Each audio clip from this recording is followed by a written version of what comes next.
Chapter 56. 1. Please think it over carefully. The civil servant, dressed like a textbook serial killer, spoke with conviction. It's a guaranteed job until the age of 65, with a grade-based salary system. Since it's a specialized position, there are additional allowances. Why am I sitting here listening to what sounds like a job fair spiel from the Supernatural Disaster Management Bureau? If you're prone to being drawn into supernatural phenomena, wouldn't it be better to have financial stability and institutional protection? I already have that, thank you very much. No matter how I look at it, I doubt a grade 8 civil servant earns more than someone working for a major pharmaceutical corporation. Still, there was no way I could blurt out that I worked for Daydream Inc. I absolutely do not want to end up as a person of interest under the Bureau's watch. I should have stuck to communicating by writing. I was beginning to regret speaking out loud for the sake of faster, more persuasive, and impactful communication. Feeling like I was starting to break out in a cold sweat, I opened my mouth carefully. Since he seemed to think of me as a mere civilian prone to supernatural phenomena, I decided to play into that perception.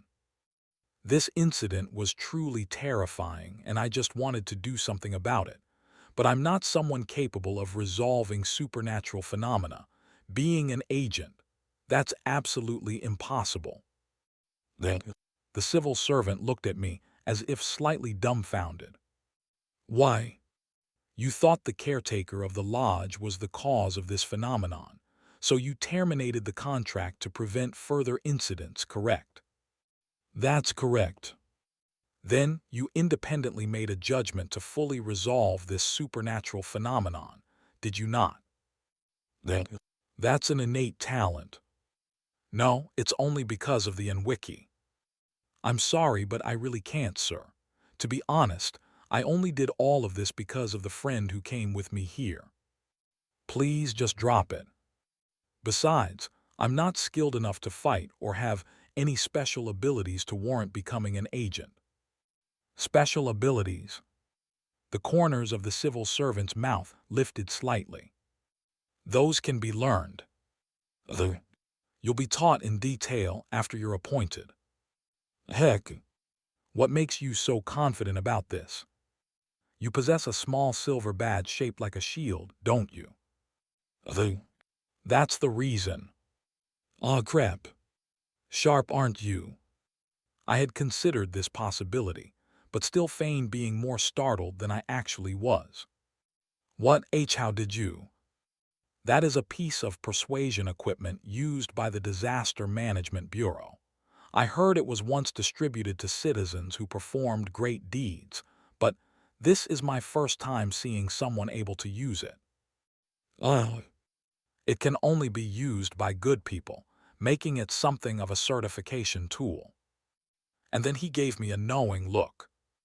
Did you use it after taking it out of your pocket? This guy's sharp. Pretending I don't know would make me look more suspicious. I decided to lean into it. Remember, this only works for good people. As long as I haven't caused any trouble, they won't confiscate it. Thankfully, my brain kicked into overdrive, and a seamless response popped out. With a faintly bittersweet expression, as if there was a story behind it, I reached into my pocket and pulled out the small silver badge. I made sure to present it in a way that felt natural, even mentioning the only legal route through which I could have obtained it. I inherited it from my family. From today onwards, my merch box is my family. They said I should use it when I needed a voice in an emergency. I see. The civil servant nodded, looking at me with a mix of respect and pity. You must have had an admirable family.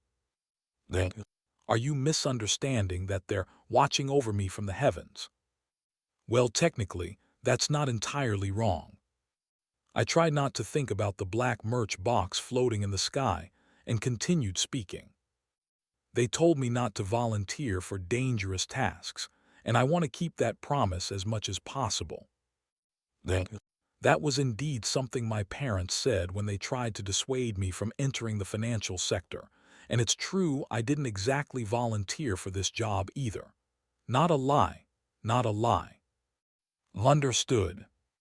The civil servant looked at me with slight disappointment, but backed off without further insistence. In that case, it can't be helped. Phew.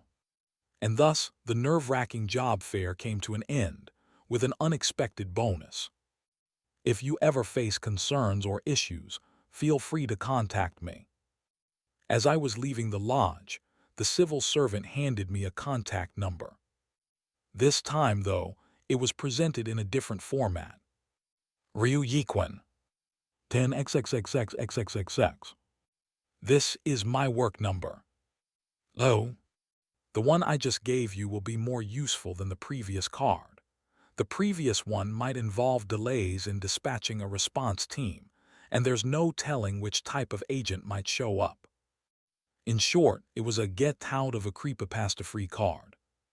I exchanged the previous contact information with this new one as if I were swapping out cassette tapes. I never thought I'd end up with connections like this. Now, before he'd try to make small talk, I should quickly leave, though he'd probably do a background check on me anyway. In that case, I scratched the back of my head awkwardly, pretending to be a bit embarrassed.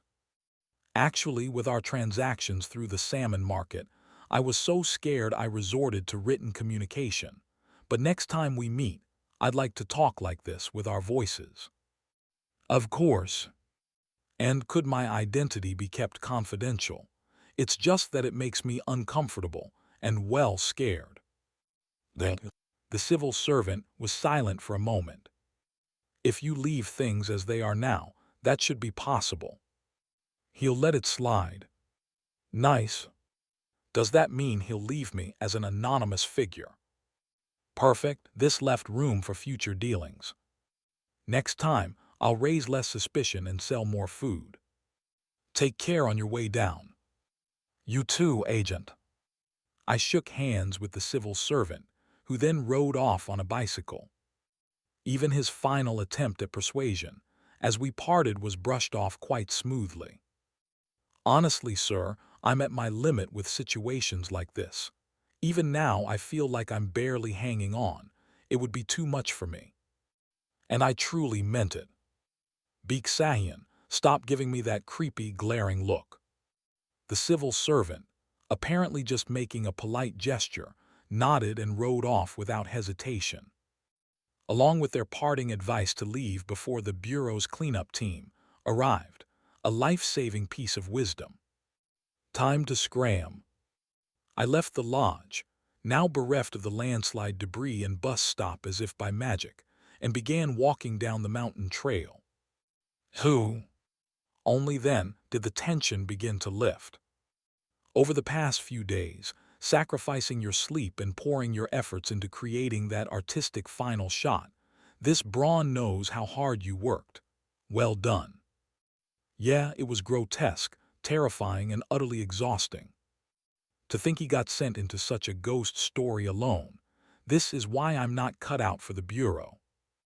I couldn't remember a day when Daydream Inc. seemed like a better company than today. At least they pay in cash and points. There's a saying that even servants should work for wealthy families, and this was the perfect example of that. Though I wouldn't say it's particularly rewarding. I glanced back at my colleague, who was equally entangled in this thankless job.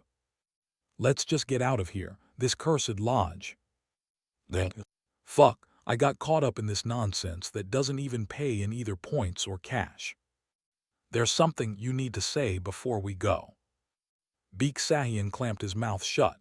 Then, turning to me, he spoke in a highly defensive tone. I don't think I owe you anything for this. After all, it's not like I begged you to save me. Oh, really? You've already received the reward for the cassette tape exchange, Supervisor Kim Solium, sir. Isn't that enough? Oh, I smirked. That's funny. You're bold enough to talk like that to someone who gave up their weekend and even skipped work to save your sorry life. Then Beak Sahian's face turned pale before he reluctantly responded. What do you want? Nothing. The Honestly, this was fun. The I began walking briskly down the mountain path. From behind, I heard Beak Sahian scrambling to keep up and offering a belated response. Anyway, I admit I ruined your weekend and caused you to miss work. That's all.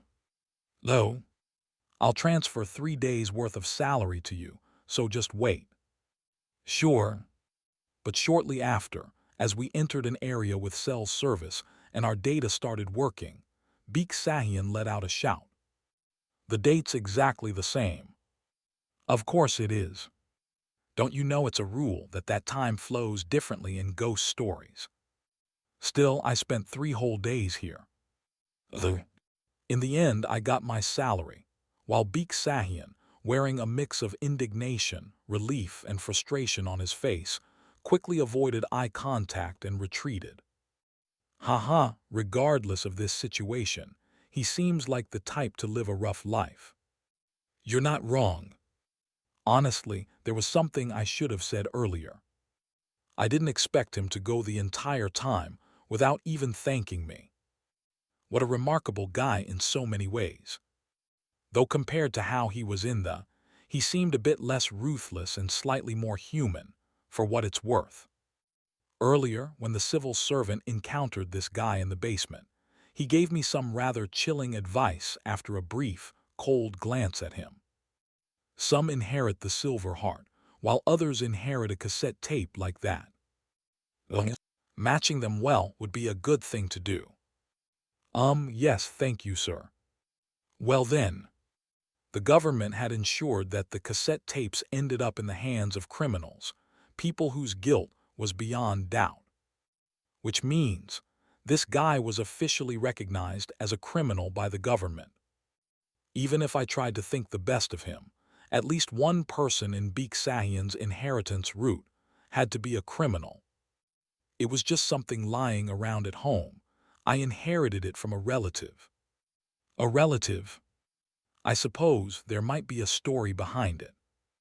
But I stopped thinking further. I didn't have the luxury to dive into the backstories of characters in the wiki. I need to survive this ghost story company first.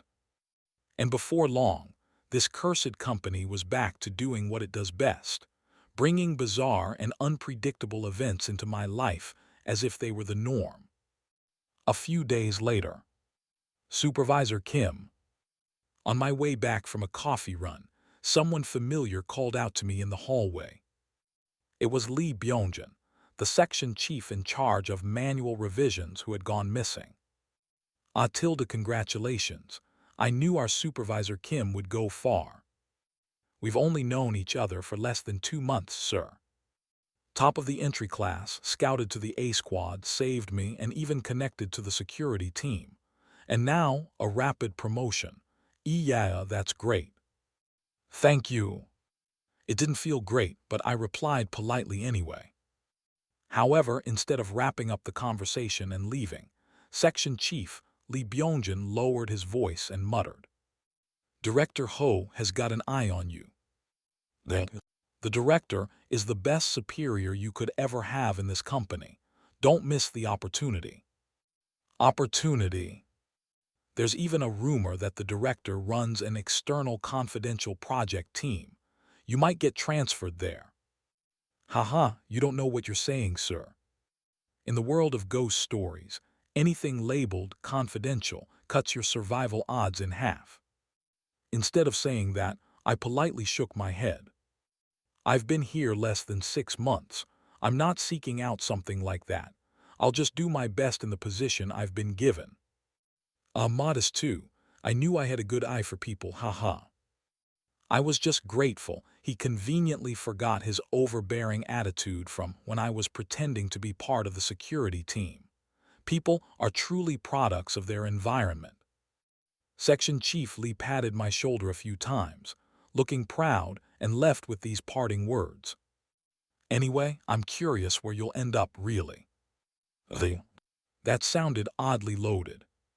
Why does it feel like he's assuming I'll definitely be going somewhere? That question didn't stay unanswered for long. Later that afternoon. Hey, Ro, even if you get reassigned, let's catch up occasionally. I still owe you a meal or two. Pardon? I blinked at my somewhat dejected coworker. Reassigned? Wait, did I seriously just get transferred to some strange place? Was the director's interest just a ploy to lull me into complacency before blindsiding me? Why would anyone bother to do something so petty and diabolical to an ordinary employee? I mean, I'd rather you stayed on our squad, but looking at how things are going. Fortunately, before I spiraled into panic, Assistant Manager Yoon kindly explained. She said that squads of the field exploration team typically had a 3-person quota. Occasionally, they'd assign 1 or 2 extra members just to train new hires. The new members often stayed as extra personnel until they got promoted. But you're a supervisor now. I was the exception to the usual case. You'll probably be shuffled somewhere else, but don't worry too much. Feeling a glimmer of hope, I asked, is there a chance I could be an exception? Not really. It's just that the squad will likely stay exactly at its 3-person quota soon. Keep this between us. Assistant Manager Yoon smirked. I'm quitting soon. A coworker just announced her escape. Office workers always carry their resignation letter with them, whether physically or mentally, over their hearts. However, it's usually hidden. Telling a new hire, though, and from a direct superior, no less. I've almost collected enough points. Don't go spreading it around. Given Assistant Manager Yoon Hage's personality, I'd have expected her to keep her poker face until the very day of her resignation, revealing it only at the last moment. Are you sure it's okay to tell me this? Why not? It's not exactly bad news. Besides, there are plenty of people in this company who brag about how many points they've accumulated. Yoon Hage gave my shoulder a firm pat. I just thought I'd let our squad know in advance. Sniffle, it's so moving, seeing this from up close, Sunbeam. Cut it out. I glanced over at Supervisor Park Min-seong, who had sidled up and was being overly dramatic. He seemed to have known about it beforehand. Must be a company culture thing.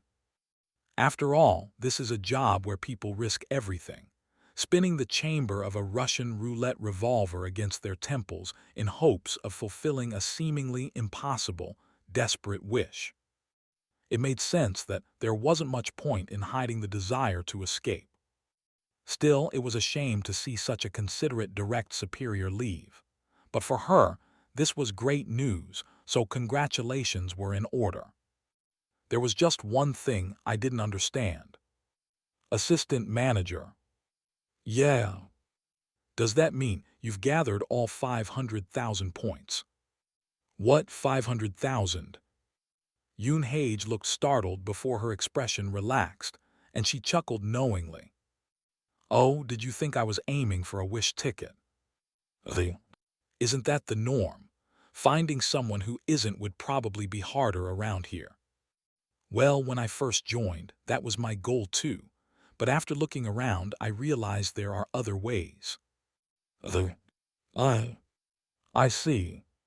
Now that I thought about it, not everyone might need to go all the way to a wish ticket. If something you can buy from the Employee Points Mall fulfills your wish, that might be good enough. I just need one of the high-tier magical potions this company offers. As expected. May I ask how many points it costs? 170,000. I'm less than 5,000 away now. Still, I'll probably have to stick around a few more months to earn the bonus points here and there thanks to you. Yoon Hage gave a rare playful wink. I'll talk to the squad leader and see if we can keep you here until the next regular personnel announcement. That meant I could likely remain on the D squad until then. Afterward, once she left, the squad would naturally be down to its proper capacity. How thoughtful. Her confidence that I'd even want to stay with this squad made it all the more impressive. Sunbeam, when you leave, we should definitely have a proper squad dinner. And let's stay in touch after you're gone. We could go watch baseball or something. Of course, you just need to stick it out a few more years too. Me, now I'm stuck collecting all 500,000 points. Despite scratching his head, Supervisor Park's face seemed brighter than usual. Anyway, this means Ro can stay on our squad, right? If the squad leader pulls the right strings. And when the squad leader returned from the section head meeting, they confirmed the matter calmly. Yes, the odds are in your favor. Oh, it's a matter of probability. Do not base your plans on the assumption of staying. Well, Ro, there you have it. Yes. Classic lizard. Anyway, congratulations on your decision, assistant manager. Thanks. Yoon Hage smiled as he stepped out to smoke. Her back already looked lighter, as if a burden had been lifted. What happens to employees who quit? There were no accounts of resigning staff being secretly detained in labs for confidentiality or disappearing without a trace. There were even descriptions of retired employees having relatively good endings. Like those universally liked colleagues that people on the wiki grew attached to, ensuring the writers gave them satisfying retirements. I hope it goes that way for her too. After a brief moment of reflection, I returned to my work. That meant taking on the tasks assigned by the squad leader, who had just returned from the meeting. This time, the darkness we'll be exploring is a C-class spider from a known source with a completed manual. Oh, so the points will be around 600 to 700 per person, right? Yes. Ro, it's good we banked on those points when we had the chance. The influx of new darkness manual completion explorations that had been almost exclusively assigned to D-Squad was finally slowing down. There's usually a seasonal burst of new darknesses. The research squad tends to register them all at once as the deadline approaches. This really feels so company-like. Of course, as a new hire, pointing that out wouldn't do me any good. I smiled faintly and said, then we can all work safely for a while, right? That's what I like about you, Ro. You're always so positive. Supervisor Park laughed heartily and handed me the tablet displaying the manual in PDF form. Even with a manual, it's still C-class, so if you let your guard down, it could be serious. Let me know when you've fully gone through it. Yes. Looks like this one just involves surviving in a certain location for a day. I took the tablet and started reading. The official manual was written in the usual calm tone, following the same format as always. It resembled the entries in the wiki, meaning the data had been implemented with detailed, practical information based on prior records. Let's see. This is a ghost story about getting lost in a space within a mostly empty commercial building, a phenomenon referred to online as a type of backroom. As I read the next paragraph, a strong feeling struck me like a hammer. For months now, I'd been using to infer the true nature of ghost stories and match them to their corresponding manuals. So I wasn't exactly surprised by the general nature of these phenomena anymore. But this situation, it's surprising in a different way. Normally, it's the kind of thing where I'd end up in a scenario like involving insane mass slaughter or a situation where my death is practically guaranteed. But this time it's different. This is good news. Oh my God, a wholesome ghost story.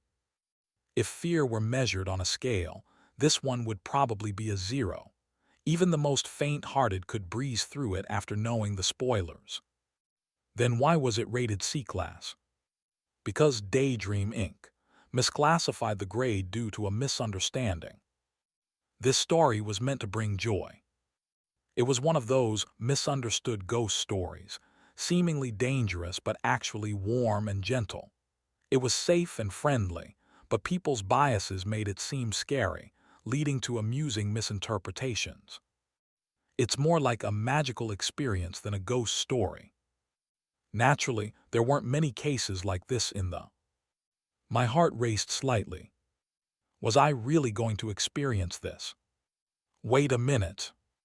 If this goes well, this might not just feel warm and fuzzy, it could actually make my life better. My mind started spinning quickly. To pull this off, there was something I definitely needed to have. And that was, you're being sent in tomorrow afternoon, so there's plenty of time. Take your time reading through it. Though honestly, you probably don't even need me to explain things, Ro.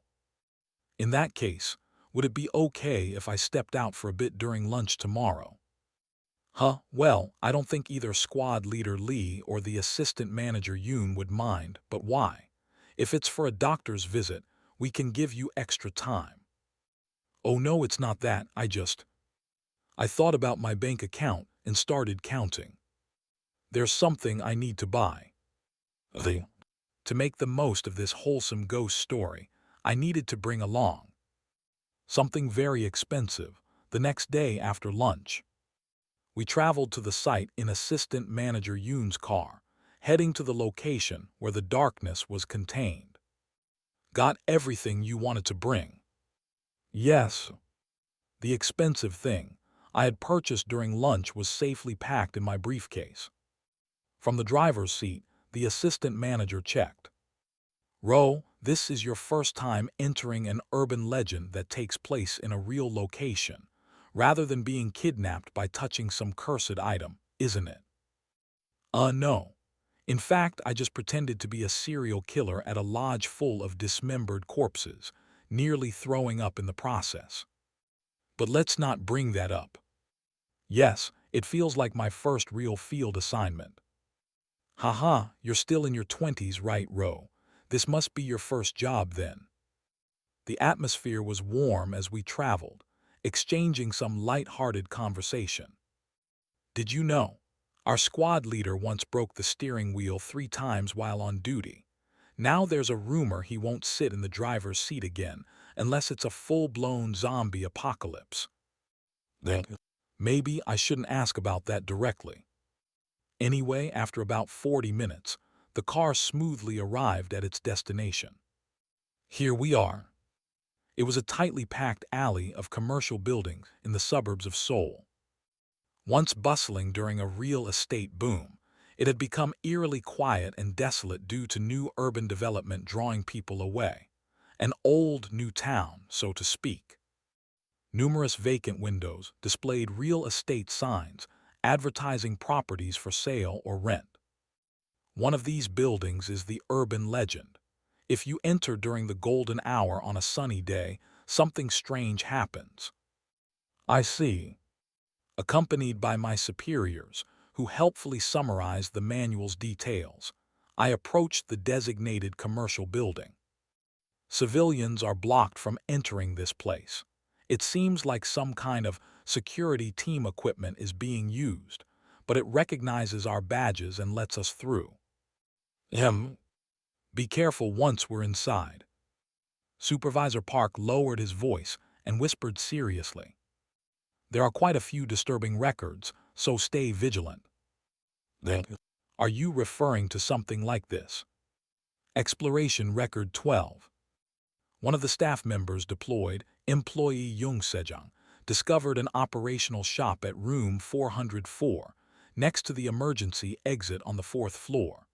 The sign displayed the name Black Black Cafe. However, as the staff member approached the location, strange sounds not originating from the cafe began to be heard. Barking, shouting, and the howling of beasts overlapped into a cacophony that grew louder and louder, as if rushing toward him. Just as the staff member stopped in front of the door, the sound suddenly surged closer, as though something was about to charge out. Panicking, The staff member fled to the emergency stairs just before the door opened, but fell unconscious after a loud crash. Later, the staff member was found unconscious near the building, suffering from open fractures in both legs and severe back injuries, rendering him unfit for duty. He subsequently reported persistent PTSD. At first glance, it sounds eerie and horrific. But did you notice? That's just a dog-friendly cafe. The barking scared the employee, causing him to flee and tumble down the stairs, leading to multiple injuries. The ghost story actually kindly ejected the staff member from the premises.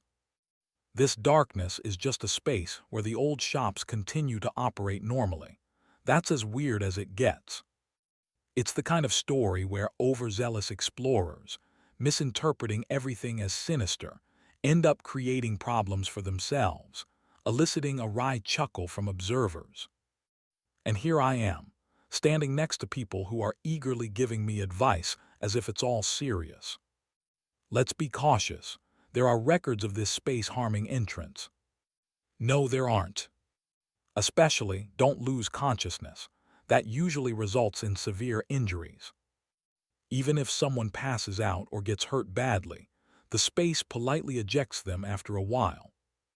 This is literally a shopping complex that ensures people leave once business hours are over.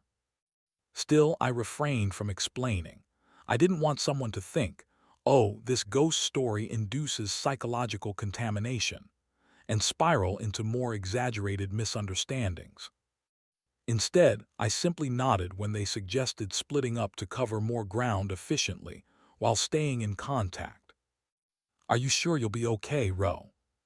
Yes. Normally, I'd cling to someone's coattails out of nervousness, but today is the perfect day for a coward's adventure. Call immediately if anything happens. Understood. Equipped with a walkie-talkie provided by the security team, which oddly reminded me of a toy I'd seen in the alien shop, I moved out. Is there a specific shop you want to visit?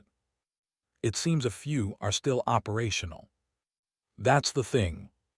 Yes, but they're a bit tricky to reach. The space here was warped, with floors and directions all jumbled, but some semblance of order and rules could occasionally be discerned. One such rule involved the elevator. When taking it from the 7th floor, a button for the basement might randomly appear. After several attempts, I finally saw the button labeled B1. Ah, a hidden location. Reminds me of that elegant exhibition we went to recently. Did you really have to bring that up? I still have nightmares about wandering endlessly in the basement of that exhibition, bumping into mechanical spiders, and losing vital organs. This is a kind and gentle place, a kind and gentle place. Shaking off the memories, I press the button. Ding! The doors open to reveal a parking garage. Someone once fainted here after hearing a car horn, I think. That's not the point. I carefully followed the instructions I remembered. 3 turns to the left. After circling the parking garage 3 times, a new section number, previously invisible, appeared. A19. This meant I had arrived. With growing excitement, I walked toward it. Next to this parking section was a door leading into the shopping complex. Instead of heading to the elevators, I turned to the side, where a small shop awaited. And there it was. Moonlight Tattoo Shop. A magical place. Next to the underground parking lot, there was a small space that seemed to embody a landlord's desperate attempt to squeeze in one more rental shop for extra income. That small space was occupied by the little shop I had planned to visit today. A special tattoo shop. == Dark Exploration Record / Ghost Story. Moonlight Tattoo Shop. A ghost story featured in Daydream Inc. Identification Code NA. The only official record from Daydream Inc. about this location is a one-off entry titled, "It is empty, Q Turwasi 818. For more details, document 818-15623, civilian interview record can be accessed, though its credibility is not guaranteed. Does the note about credibility not guaranteed mean it's dangerous? No. The foundational story of It Is Empty is a satire of humanity's tendency to twist benevolence into something sinister by looking for hidden negative reasons. Contextually, this place has to be a good location that aligns with civilian interview accounts. Are you going in? Yup. I pressed the button next to the frosted glass door. SRRRK. The door slid open, revealing the interior of the tattoo shop. At a glance, it looked like an ordinary, modest shop. The facilities were slightly shabby but clean and well-maintained. A notice on the counter stated that they only performed one-on-one procedures. However, light streamed down onto the central tattoo chair. It was moonlight.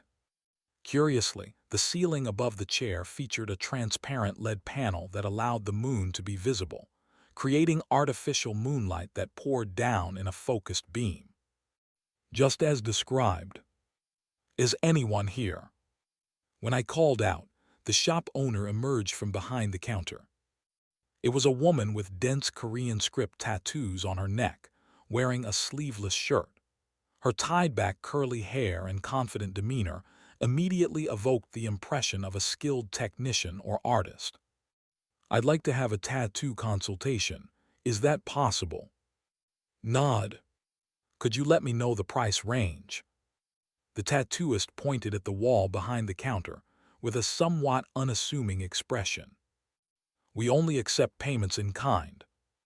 Indeed. This shop didn't accept cash. Instead, payment was made with items that the owner found appealing, with a particular preference. Special condition, items related to the sea. Because of this, civilians who happened to meet this condition often had rare and extraordinary experiences. Document 818-15623. Civilian, honestly, I just took a wrong turn. I was trying to find a tattoo shop near Black Station, but somehow I ended up in this area full of empty spaces. Then I found the tattoo shop in the basement. When I saw they accepted items related to the sea, I thought it was really unique. So just to try it out, I showed them a sand timer keychain I happened to have. They accepted it. Afterward, they directed me to the central tattoo chair. So I had prepared for this special condition in advance. Would this be acceptable? I opened the velvet-covered rectangular box I had brought in my briefcase. Inside, shimmering beads of light reflected brilliantly. These are pearl beads. These were extremely expensive marine pearls. Perfectly spherical Akoya white-green pearls, 10 min size, with a pink aurora sheen that gave them a near-holographic appearance. It was a top-class item. Technically, there are more expensive sea-related items, but according to the civilian's account, the shop owner seemed particularly drawn to items influenced by the passage of time. Pearls, being organic and composed of protein, were inherently shaped by time. Besides, I managed to pick these up during a quick lunch break at a wholesaler in Jongno.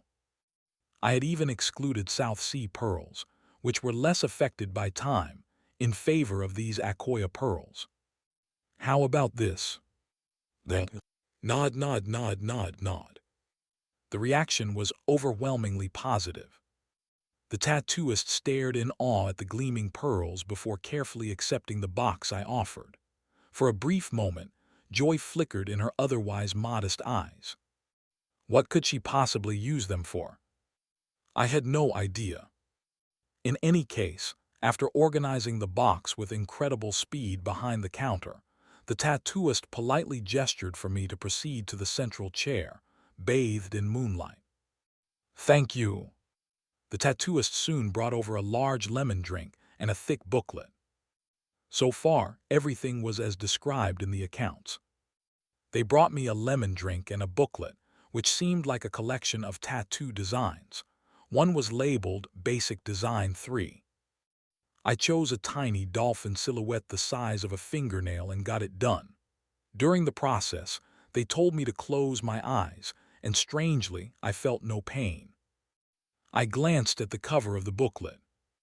If the person who gave a mother-of-pearl keychain received Basic Design 3, what could I expect after offering pearls worth millions of one? Granted, this might be an overly materialistic way of thinking. This is a small tattoo shop in a ghost story.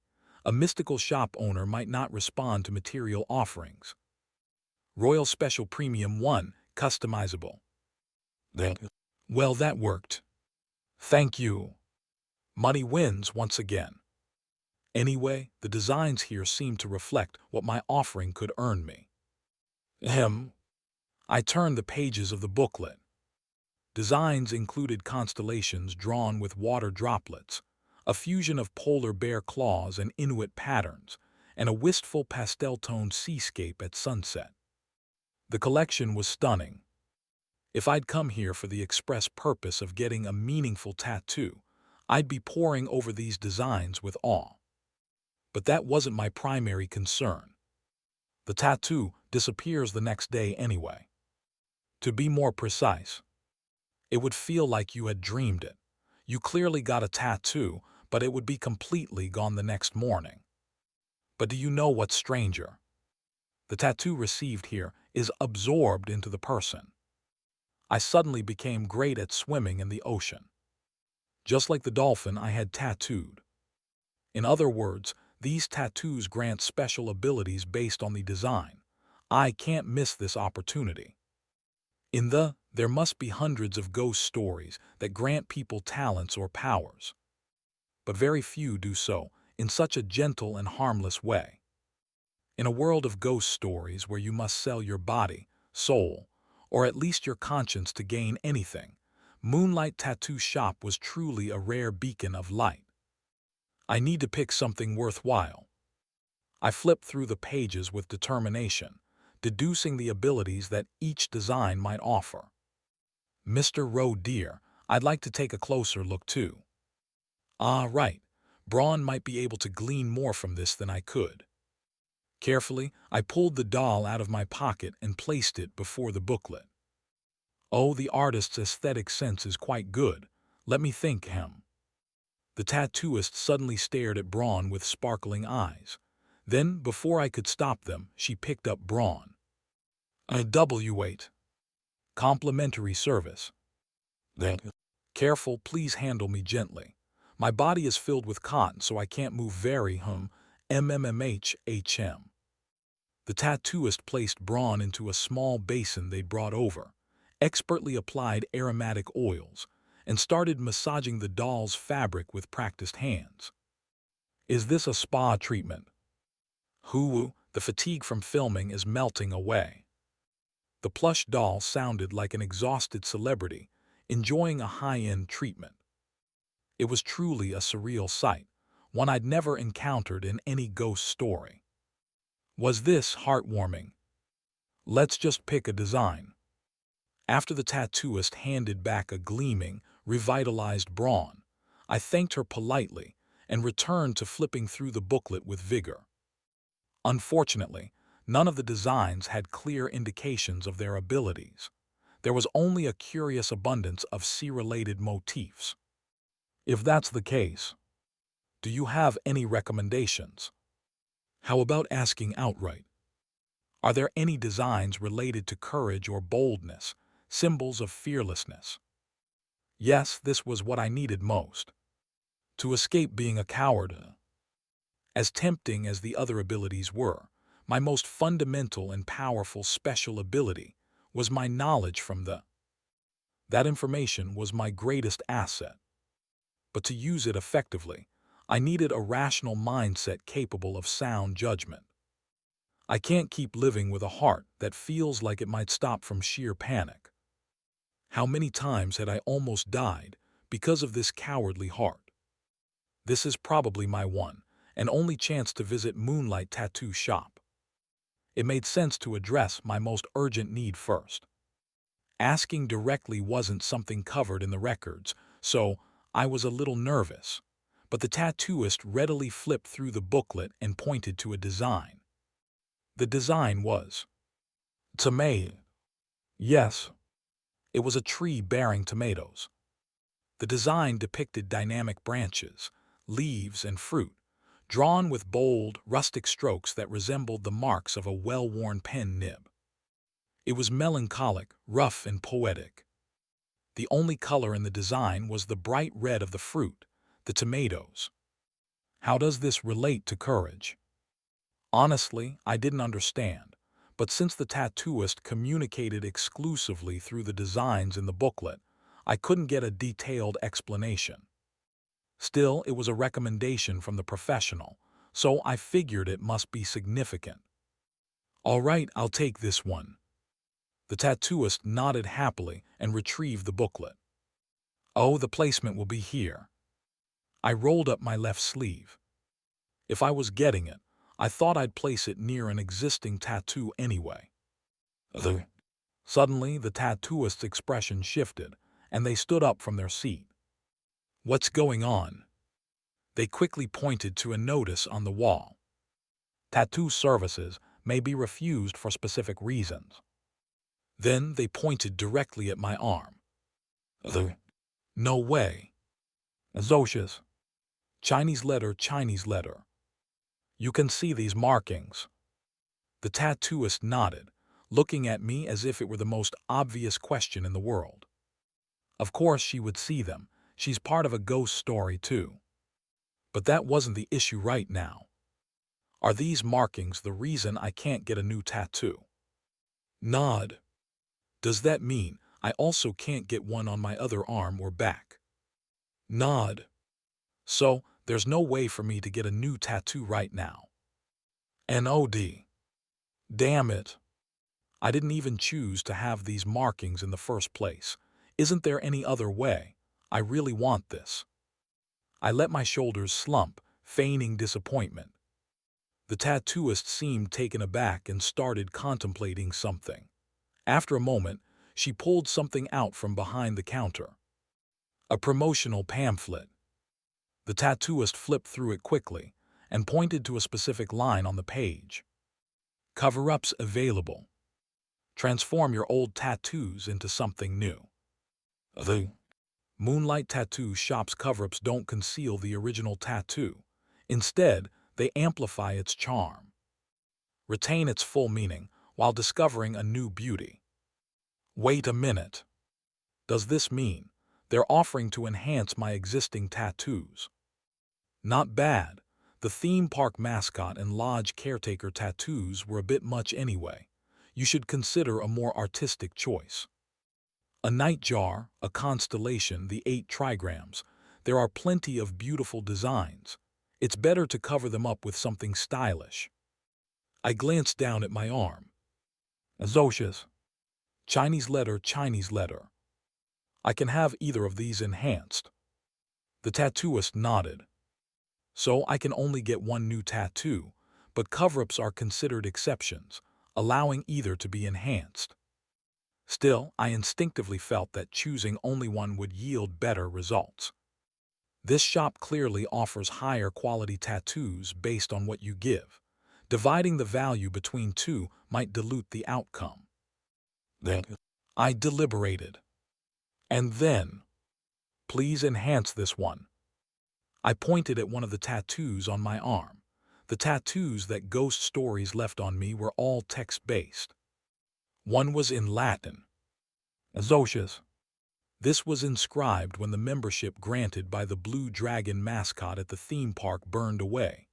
According to Braun, it symbolized special authorization, granting a type of access pass. The other was in Chinese. Chinese letter, Chinese letter. This appeared when the lodge caretaker's contract from the serial killer ghost story, the hanji burning over my skin.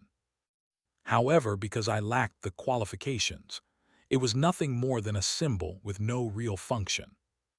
If I had to choose one to enhance, it has to be this one. I'll be in your care. The tattooist leaned in to examine the tattoo I had pointed to. Chinese letter, Chinese letter. The reason for this choice was simple. It's better to increase the range of abilities I can use. It's unfortunately almost guaranteed that I'll be venturing into various ghost stories in the future. This means relying on just one superpower won't cut it. Even Chief Lizard had near-death experiences despite his strength. It's clearly not enough.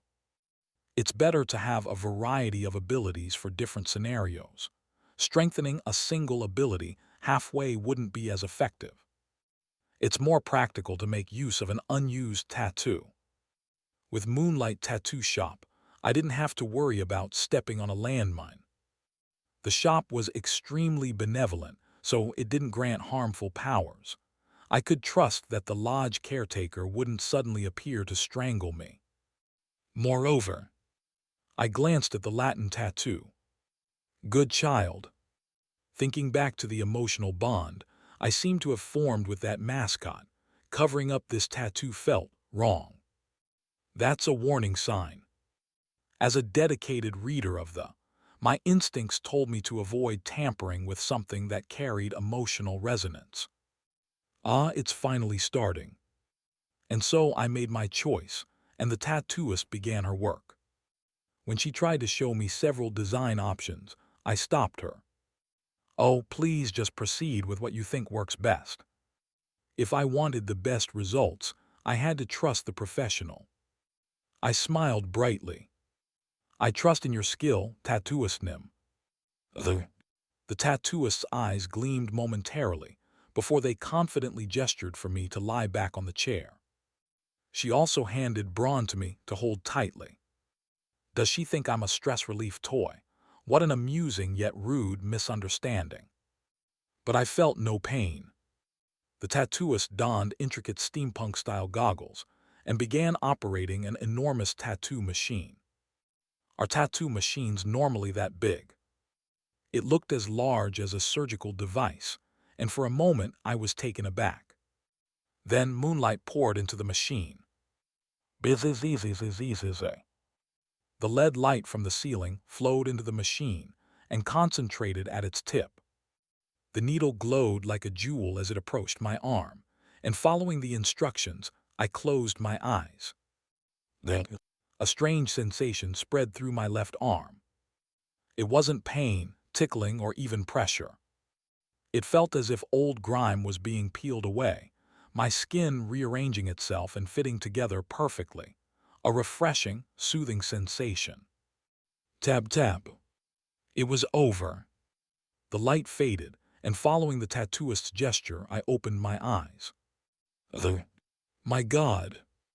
The tattoo now had a background. It depicted a deep blue night sky with a full moon painted in a single bold stroke. On the moon's shadow, the characters were engraved. Around them, stars were scattered like a pearl-studded constellation, shimmering faintly. Tab tab. The tattooist stood with her hands on her hips, as if asking if I liked it. It's stunning. With a satisfied smile, the tattooist patted my shoulder before rushing to the counter. When they returned, she held a single pearl in her hand. It looked like it had been taken from the necklace I had provided. What's this? The tattooist placed the pearl against the tattoo on my arm. And it sank right in. Well now, him. Mr. Roe dear, this is truly fascinating. A pathway has opened. A pathway? Try gently rubbing the tattoo. You should feel something. I raised my hand and lightly touched the tattoo, which, as if by magic, showed no signs of swelling or pain. I could feel it. Between the layers of skin, there was a distinct gap. Carefully, I inserted my hand into it. When I withdrew it, I was holding the pearl that the tattooist had placed inside earlier. A subspace. Exactly. It seems that the uncharismatic lodge caretaker's contract included providing space, as part of the deal. After all, isn't it a servant's duty to provide rooms for their guests? It seems the artist found a loophole in the contract, enabling her to grant you a small space as well. Wait a second. Does this mean I now have my own little inventory? Is this really happening? My heart raced at this webtoon-like gift, something I'd never expected from a creepypasta. Let's see. Imagine a cube with a side length of about 2 feet. That's roughly the amount of space that's now connected to you. 2 feet, about 60 cm. Braun used that pesky imperial measurement system, typical of an American ghost story connection. But still, the information was genuinely helpful. But now I had another question. So, is this space connected to that lodge? That crazy, murderous lodge should have disappeared by now, though. It's uncertain. Where it's connected to, no one can say for sure. Only the original contract holder would know what kind of space the lodge caretaker had agreed to provide. It's intriguing, isn't it? This would make for a great bet. What shall we wager for the fun of life? I would like to politely decline still, considering that Moonlight Tattoo Shop never granted abilities harmful to its clients. I decided not to be overly wary and miss out on using this power. At least now, I don't have to worry about secretly carrying items anymore. That alone was a huge benefit. Thank you, this is truly amazing and wonderful. I returned the pearl I had retrieved, and the tattooist, taking it back, looked genuinely pleased and satisfied. Is everything settled now? The tattooist nodded. Then I'll be on my way. Just as I approached the entrance, the tattooist seemed to realize something and gestured for me to stop. What now? She rummaged under the counter with intense focus and pulled out a piece of paper. Carefully wrapping it in a transparent sleeve, she handed it to me. A tattoo design. The moment I took it, I realized what it was. It was a tattoo sticker. And it was the exact design I had picked, the tomato tree. There were even 3 of them. Wait a second. Does this mean, if I wear one of these, I'll temporarily become brave, as if I had received the tattoo? The tattooist smiled and nodded. Good Lord. An unexpected bonus. Thank you very much. The shop owner smiled warmly and waved as if it were finally time to bid farewell. I placed the stickers into my pocket, or rather into the new subspace, and for real this time grabbed the door to leave. Have a great day. With a polite farewell, the door closed behind me. Rattle. When I turned back to look, it was now empty. As one would expect from a ghost story, the shop had reverted to a vacant space. Behind the distorted real estate sign in the glass window, the interior was hollow and lifeless. That's how it's supposed to work. Moonlight Tattoo Shop could only be accessed once through the "It is empty" ghost story. Maybe next time, I'll have a chance with a different ghost story. Ah, what a unique and delightful experience. I couldn't agree more. Ro, how was your exploration? It went well. That day, I successfully completed the "It is empty" exploration without any issues and accumulated a decent amount of points. The pleasant aroma from Braun's aromatherapy massage lingered for days. As for the enhanced tattoo, it disappeared without a trace the next morning, leaving only the original text on my wrist. Still, the ability it granted remained intact. Let's make good use of it. With thoughts of the possibilities for my inventory, I conducted several experiments. 3 weeks later, the ability hadn't proven useful even once. Well, I suppose that's normal.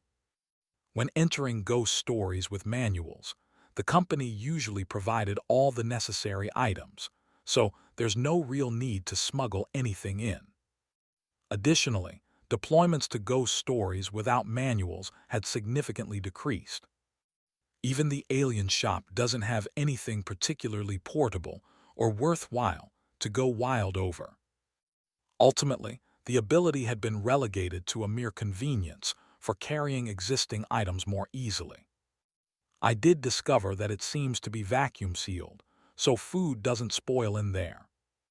When I placed an analog clock inside, the second hand remained frozen, but a digital clock would get its battery drained completely. The rules were unclear. Still, I hadn't encountered an urgent situation requiring its use. Time passed uneventfully, and I accumulated more points without much fanfare, and without much need to use items or abilities.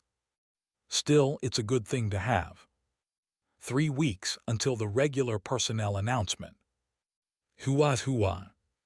You'll definitely stay on the squad, right, Ro? Yes, I certainly hope so. The hottest topic among D-Squad was whether I'd survive the personnel announcement and remain on the squad. As expected from a ghost story company, injuries and scares occasionally cropped up, but I'd become somewhat used to them. Holding onto the tattoo stickers like talismans helped me endure. I'll save these for real emergencies. I was gradually settling into the routine, becoming comfortable with the work and the decent personalities of my squadmates. Naturally, this sense of ease didn't last long. 3 weeks and 2 days later. Monday morning. Ro, you're here. The atmosphere had changed. What's going on? There was an eerie calmness in the air. The kind of stillness one might feel when leaving a final message for their family during a catastrophe. It was the peculiar serenity of people bracing for tragedy. It was definitely not a good sign. Well, we're bound to encounter something like this eventually. It'll be okay. We've all got strong luck on our side. Supervisor Park Min-seong's attempt at optimism didn't elicit a response from Assistant Manager Yoon Hage. The tension was palpable. Have a seat, Ro. Instead of my desk, I was directed to the sofa. Sitting across from me, Yoon Hage placed a tablet PC on the table with a calm expression. This is the darkness you'll be entering in 3 days. 3 days? Why are they giving so much time? When something is scheduled 3 days out, it's usually framed as prepare just in case you're assigned. It's rare for it to be stated so definitively. 12 people will be entering this darkness.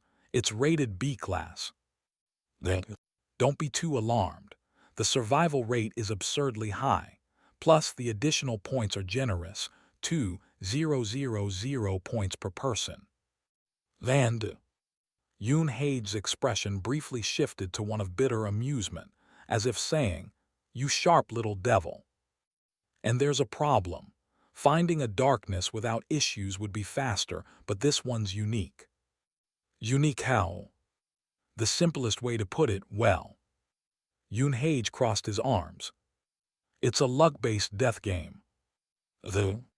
As soon as you enter, someone is guaranteed to die. Completely random, pure luck.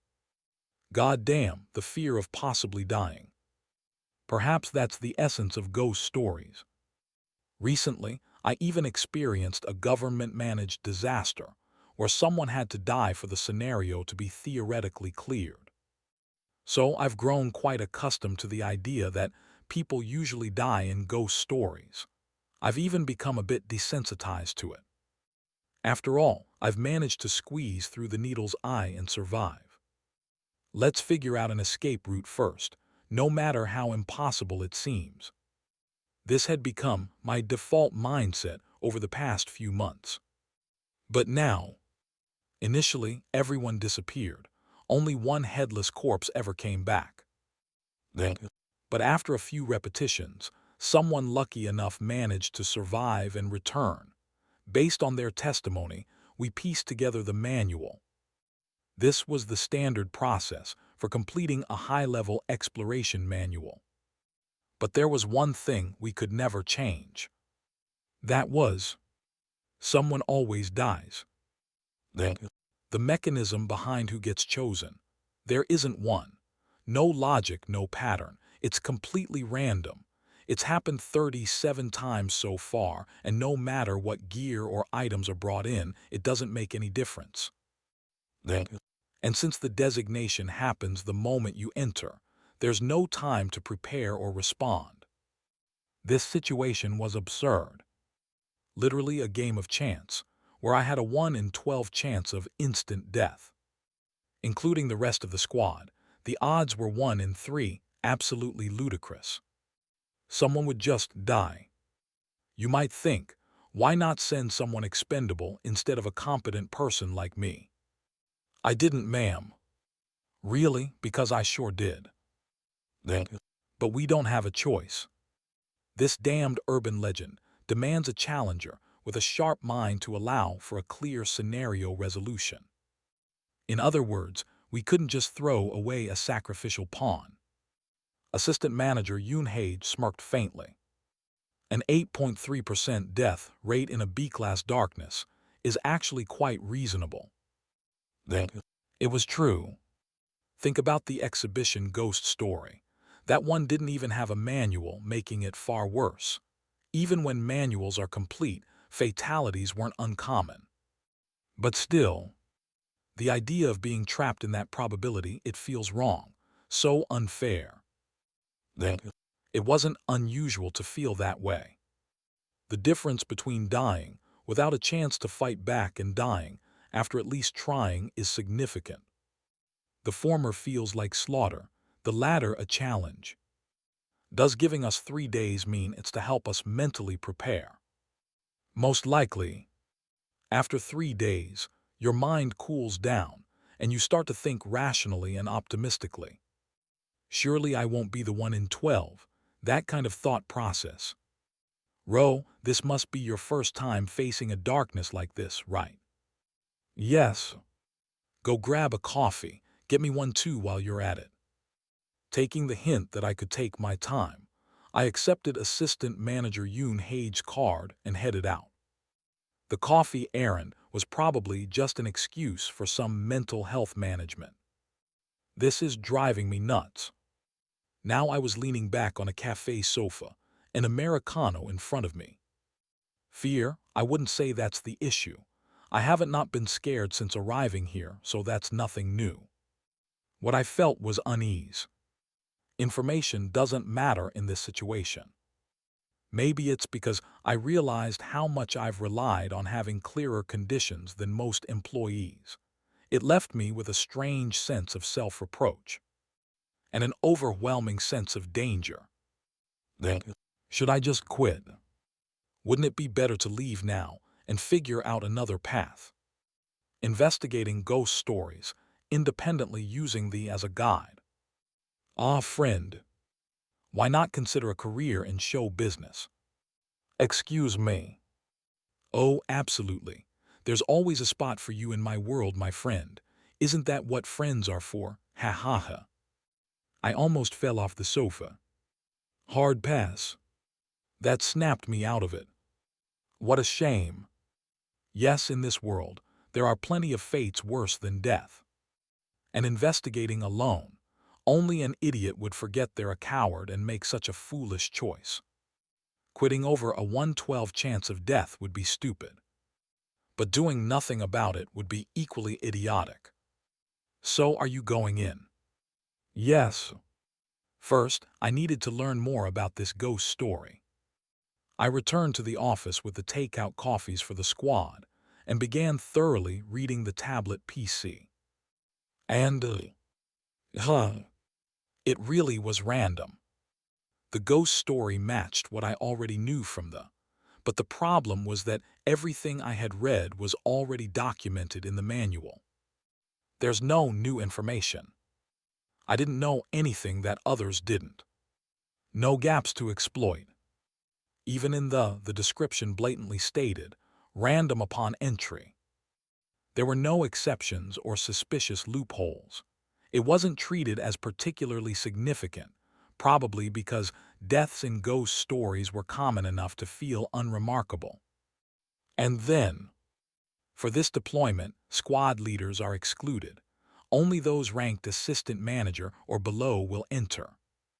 Then, Chief Lizard wouldn't be accompanying us this time.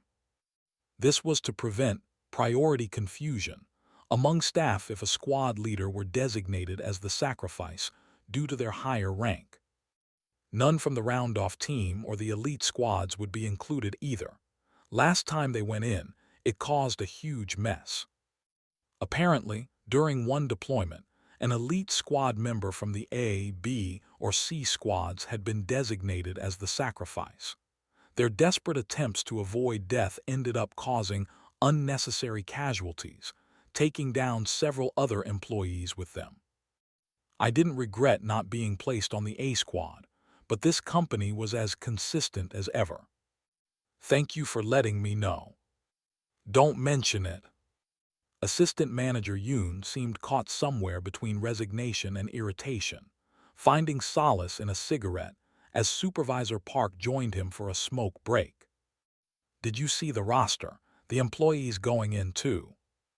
Yeah, honestly, I wouldn't even attend some of their funerals. Did they select the lowest rank based on personality or something? Hey, at least we're not included. I kept comparing with the manual, desperately searching for something. A gap to slip through.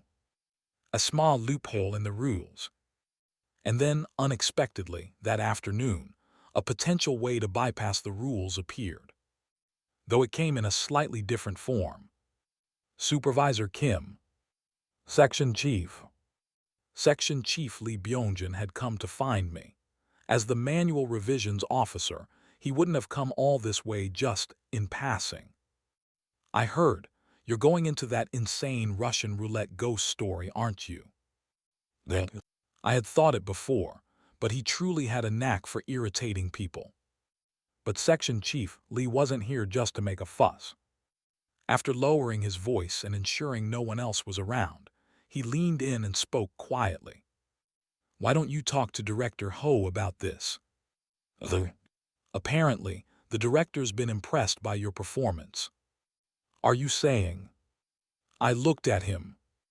If I speak to the director, I'll be excluded from this. Exactly. Then, normally, these things are decided under the guise of fairness, but I'm against that. Someone as talented and promising as you shouldn't have to go. You're a top performer after all. A legitimate escape route presented itself. Getting an executive to intervene, I opened my mouth to respond. I'm all right. This was something I absolutely couldn't choose. It would draw too much attention. The moment I accepted that option, I would effectively be picking sides within the company.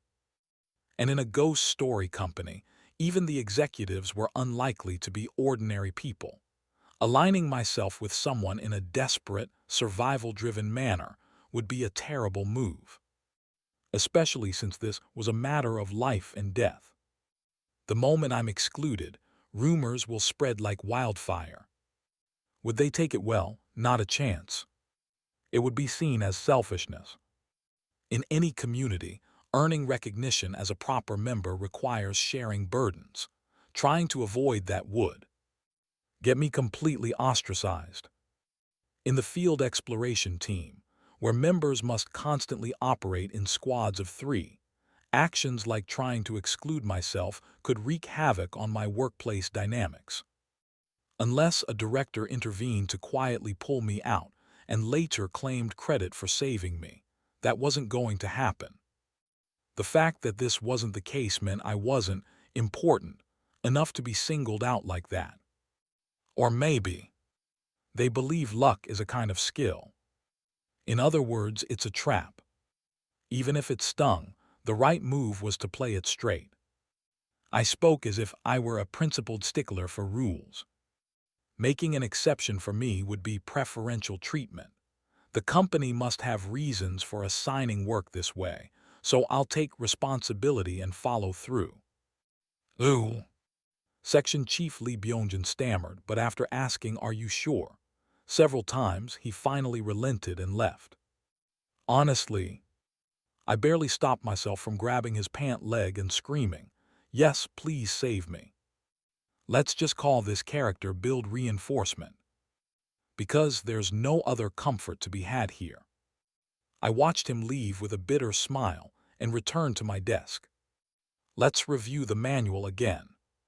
But whether I looked at the or reread the manual, the result was the same. There were no loopholes. There were no exceptions for any of the explorers. Every single one of them was subjected to the random selection.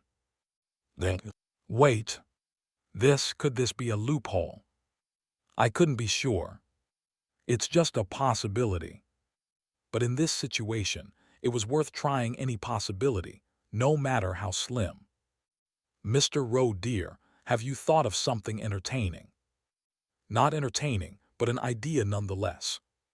Create an exception. Ahem. Every explorer who entered this ghost story was subjected to the 112 instant death lottery without exception. But what if there was a shared condition unique to all explorers, something that had never allowed for an exception before? What condition are you referring to? Being human. Both the manual and only mentioned humans as explorers. There were no accounts of other living creatures.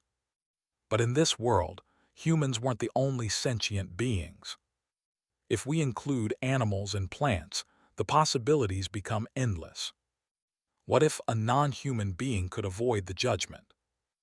Based on the irregular cases I'd read this seemed like the most plausible exception in the current situation. Mr. Roe dear, do you wish to stop being human? And no, that's not what I mean. Could he not throw out such pure-sounding, yet ominous questions? I just want to be treated as not human for a little while. I carefully chose my words, like putting on a disguise for a performance. Who? Braun, is that something you could do for me? Oh, absolutely. Braun's voice became more vibrant and enthusiastic, as if he were preparing for a show. Adopting a new identity is an entertainer's calling. I have countless masks to offer. Oh, I even have one that I could lend you right now. Jackpot. Let's try it. Who? I tore my gaze away from the manual and leaned back in my chair. Just then, Assistant Manager Yoon and Supervisor Park returned from their smoke break, waving at me as they entered the office. Aw crap. Braun, about that mask ability, can it work on multiple people? Multiple people? You mean people other than you, friend? I mean including myself. If I can regain a bit more of my former glory, it should be possible. Back in my prime, I could cast entire studio audiences, no, hundreds of people, into new roles. Perfect. Braun. Ah, my friend calls on me again.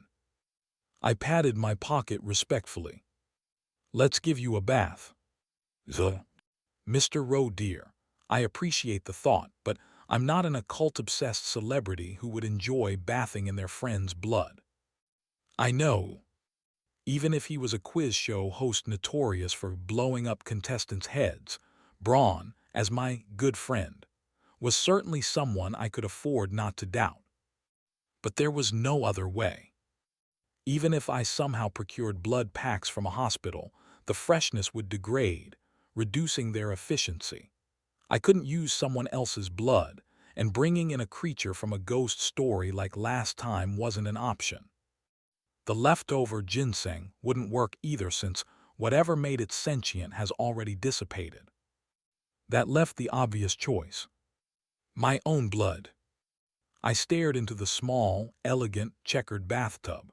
It still looked pristine and smelled pleasant, as when I had first bought from the alien shop. Now I had to pour my blood into it. I probably can't give much, maybe half a cup. That would be about 180 ml.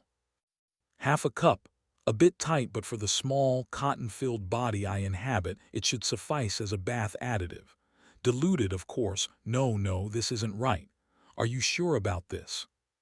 It's fine. I can do this. Taking a deep breath, I grabbed the kitchen knife. Next to me was a vial of a wound-healing potion I had brought from the company's medical office.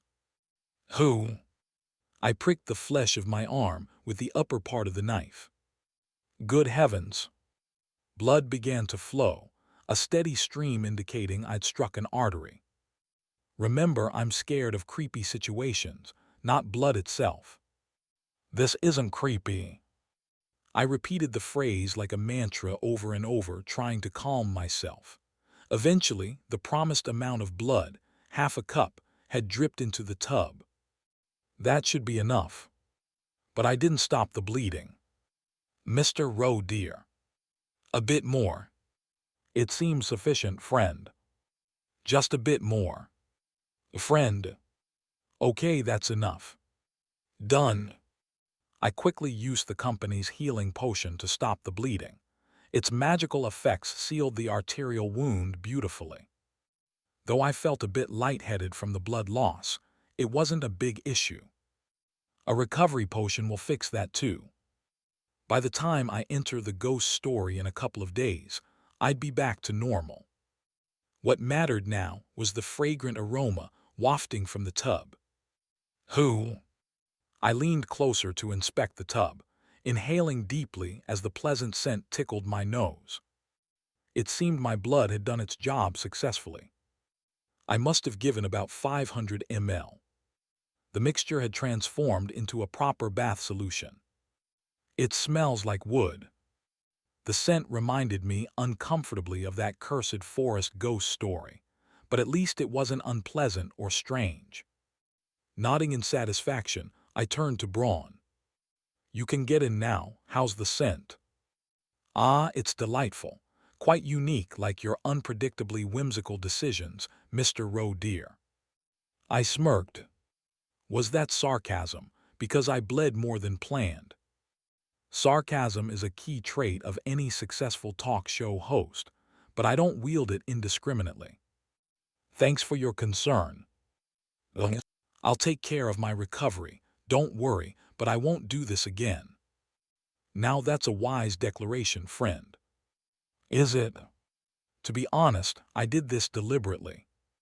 Giving my good friend a bit of a shock was my way of ensuring he'd feel reluctant about using my blood for baths in the future. And it seemed to have worked. If I'd announced the real amount in advance, he might have just accepted it without a thought. And that wouldn't do. This has to be a one-time thing. I picked up Braun to place him in the tub, but once again he declined. I shall walk in proudly on my own 2 feet. Agu, go ahead. I turned away from the tub, and soon heard the sound of footsteps and splashing water. The bath had begun. Then, after a short while, Roe dear, this bath solution you've created. It's rather peculiar. Pardon me. I suddenly found myself receiving a critique of the bath solution I had made with 500 ml of my own blood from Braun. Unique. I was taken aback. I almost turned to look at the tub. Keeping my head steady, I asked, "What do you mean by unique?" Exactly what I said.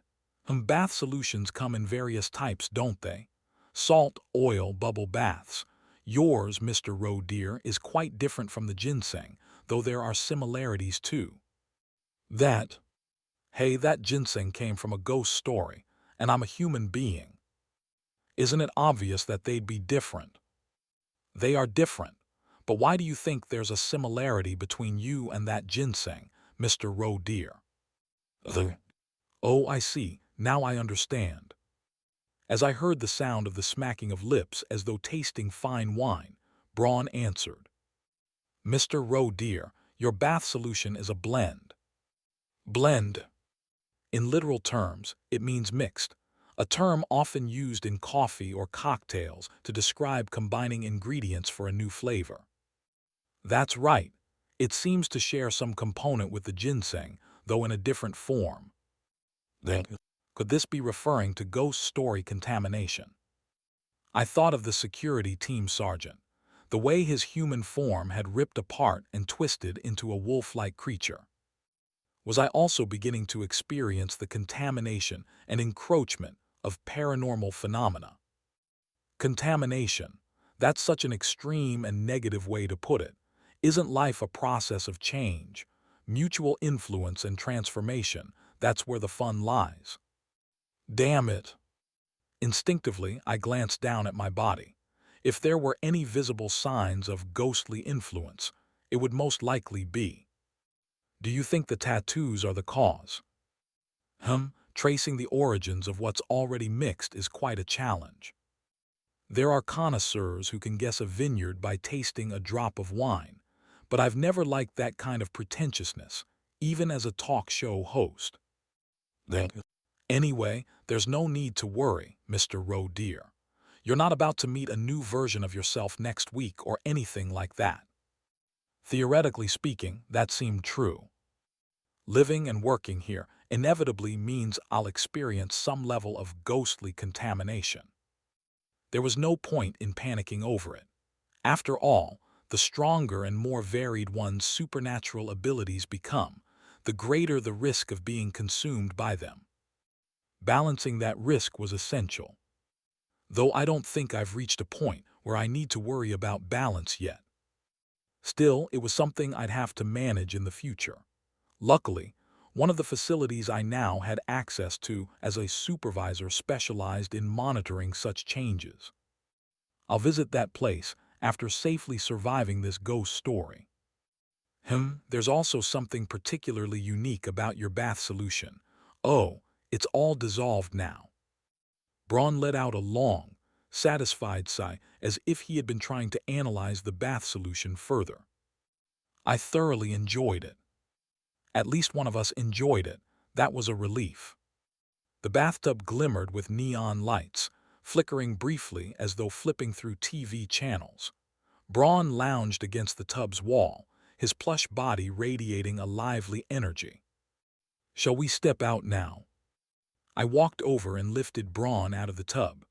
The plush doll felt oddly more luxurious than before, though the size hadn't changed.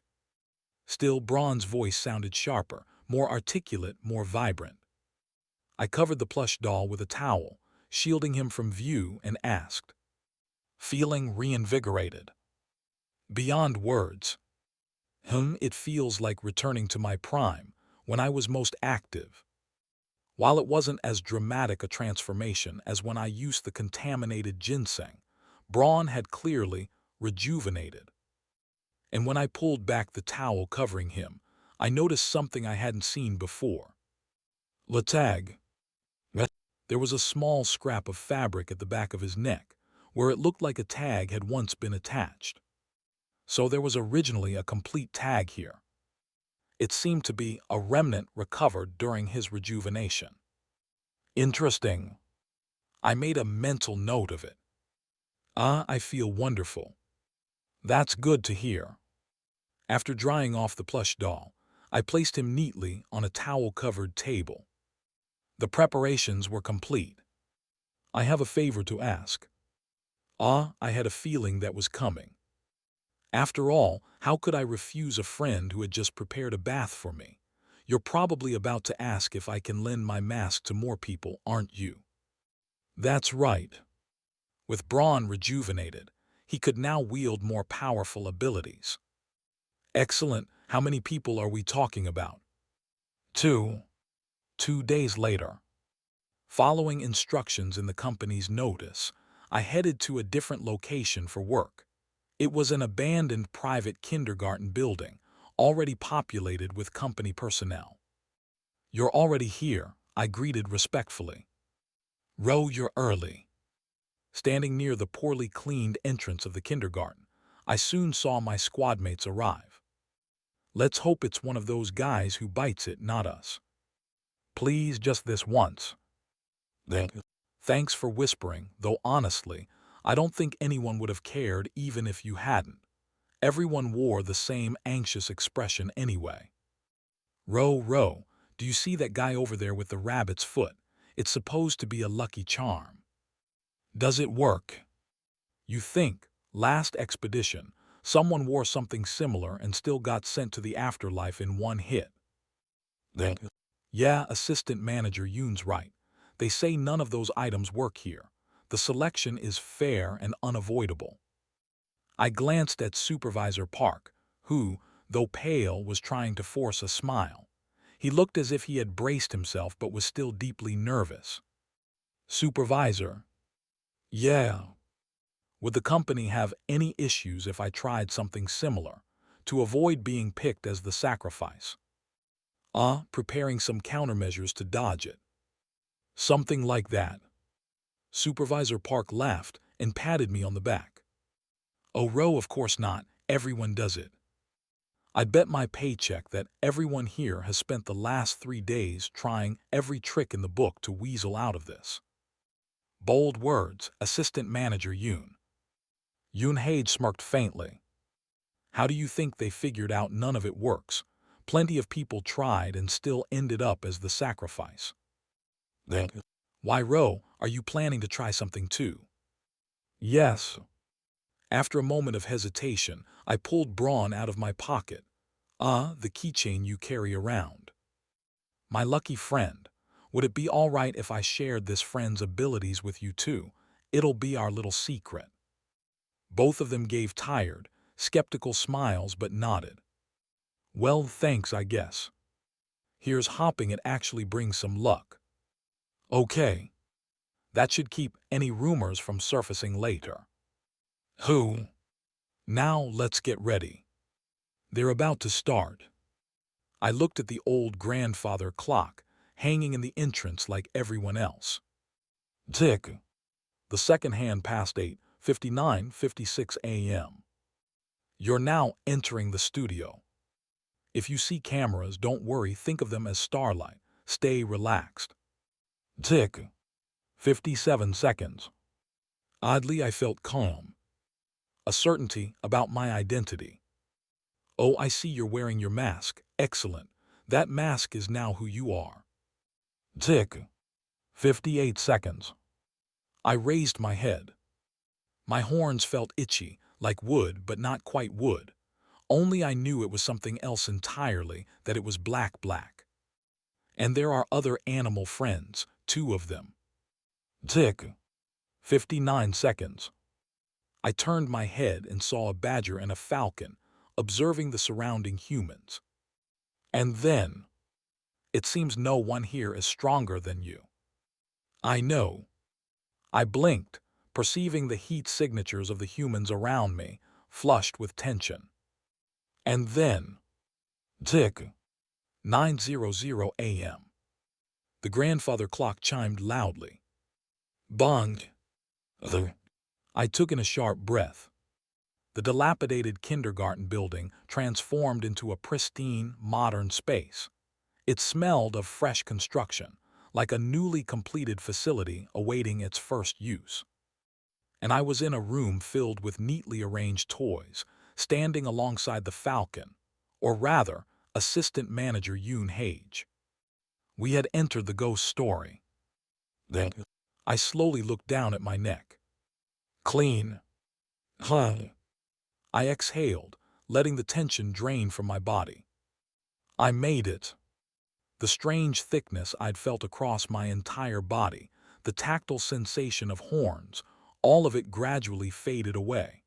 The certainty in my identity dissipated too. And that concludes everyone's brief role. Thank you. So that's what the mask was. It was a bizarre experience, and I was glad it had been short-lived. Since I'd stretched Braun's limits by having him mask 3 people at once, his voice sounded drained. The fact that it held up even for a few seconds was impressive. You did well. I reached into my pocket to gently pat Braun. No, hold on. What in the world is this? Why did he sound alarmed? I immediately pulled Braun out of my pocket. Hanging around the neck of the plush doll was something that hadn't been there before. A black noose hologram. It was the mark of a sacrifice. Did Braun just get selected as the sacrifice? A ghost story resident himself. I teetered on the brink of confusion, unsure whether this was an impossible fluke or something I should be alarmed about. Then Braun started talking. Pardon, participate in a teaching demonstration, you say. What are you talking about? I interview teachers. I'm not the one teaching children. Good gracious. Show business, for heaven's sake. You people are so boring, stuck in a rut, inflexible, and utterly lacking the charm the public craves. I'm opting out, thank you very much. With that, Braun snapped his plush, cotton-filled fingers. And then, miraculously, the noose around the stuffed doll's neck disappeared. Trying to enforce rules to involve an uninvolved participant. What an unprofessional kindergarten this is.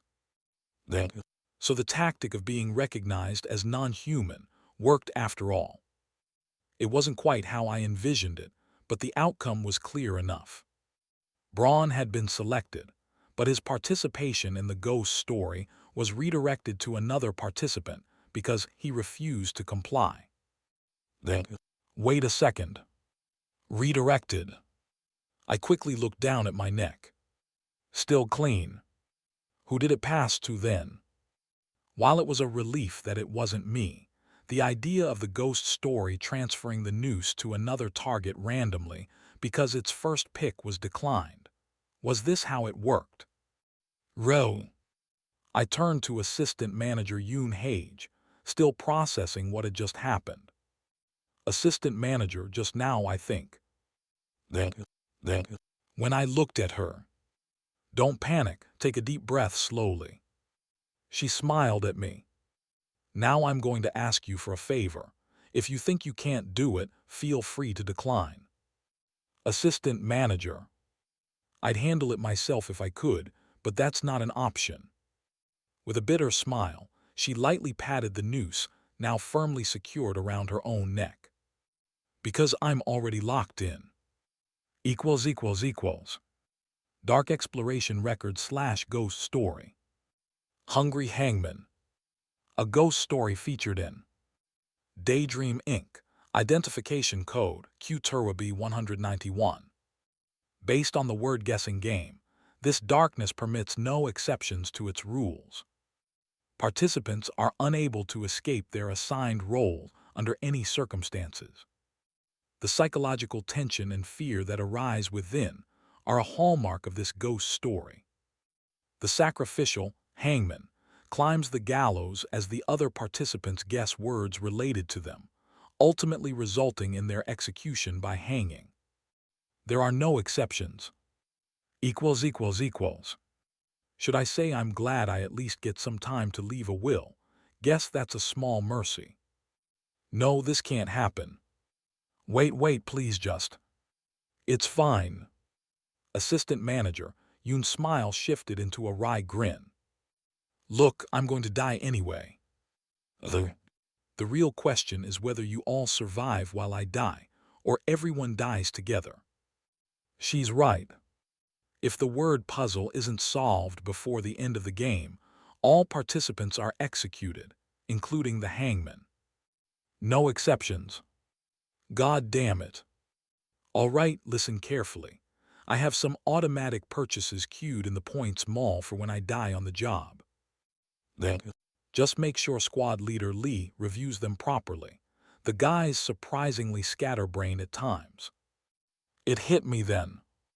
She had already fully accepted her fate.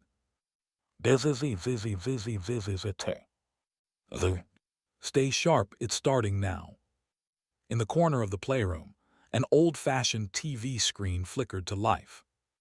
Hello, English kindergarten teachers of Black. Today, we'll be learning a fun game to play with your students. It's Hangman. The noose around Assistant Manager Yoon's neck suddenly jerked taut. The now solid rope coiled tightly around her limbs, lifting her into the air. Today's host will be our newest teacher, Yoon Hage. On the TV screen, enormous blank spaces appeared. Hangman, let's guess the word together. The execution had begun. Everyone, what kind of game is Hangman? That's right, it's an educational game where you guess the spelling of a word. If the letter you shout is part of the word, correct, if not, wrong. And to make it easier for learning, we'll be giving you some hints. A figure dangling in midair. The pastel tones of the TV and its cheerful voice sharply contrast with the scene, cutting into my ears. Shall we get started? The dangling figure, assistant manager Yoon Hage, breaks into a wry smile, cold sweat dripping down. Everyone already knows the answer, but the intro is unnecessarily long, don't you think? This B-class ghost story thrived on mental strain, nerve-wracking psychological pressure, and the excruciating pain that would drag a victim to the brink of death. It's that kind of ghost story. It's true that a victim chosen for hangman was effectively sentenced to death. But during the actual game, they could temporarily hold onto their life. And this particular victim is. Today's word is one that best represents teacher Yoon Hage. Let's all figure out what kind of person teacher Yoon Hage is. Ruthlessly exposed. According to every attempt to conceal the victim's identity would fail during this process. It's as if their life was being meticulously scrutinized and judged, with every significant event glaringly announced. Even the classic hangman game itself has been altered to serve this purpose. The word has 8 letters.